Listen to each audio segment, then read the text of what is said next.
پښتنو کې یو صفت ده چې خپل په خبره کلک ولاړی، خپل په اصول کلک ولاړی.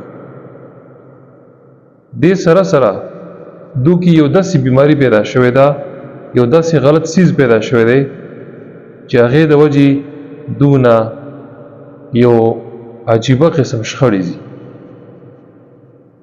او هغه غلطه خبره دا ده چې دو کې دا بیماری پیدا شوې ده چې بعض ځایونو کې به بغیر د دلیل نه په یوې خبرې کلک ولاړي،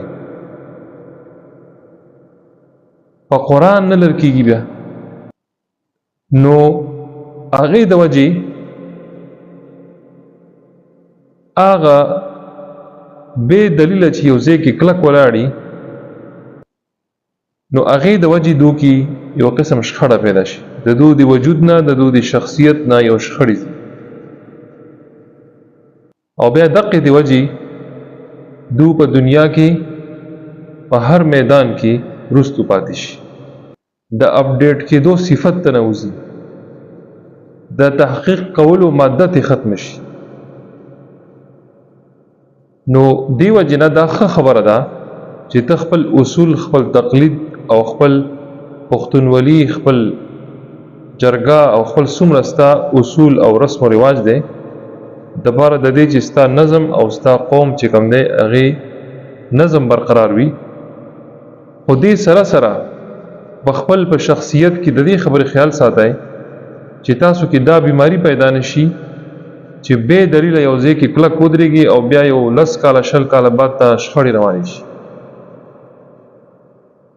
هر ځای کې چې موقف اختیاري، هر ځای کې چې ودرېږي، نو یو عقلی او نقلی مضبوط دلیل په بنیاد باندې به موقف اختیاري او د تحقیق کولو ماده به ځان کې نه ختمي.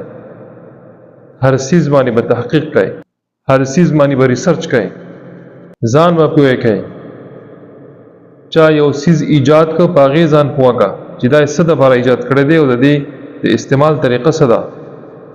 یو مشین می واغسته، یو سیز می په پیسو واغسته، اوس به دا سیز زه استعمالوم څنګه، دا به برقراره څنګه ساتم، دا به مینټین څنګه ساتم، د دې مینټیننس چې کوم دی د هغې ما باندې ذمهواریانې څه دي. او ما د یو مسله پیدا شله، یو پرابلم پیدا شو، یو مسله پیدا شوه، د دې مسلې کما سره مخکې حل نه وي موجوده په تاریخ کې، نو د هغې زه نوی حل راوباسم، ریسرچ وکړم، تحقیق شروع کوم.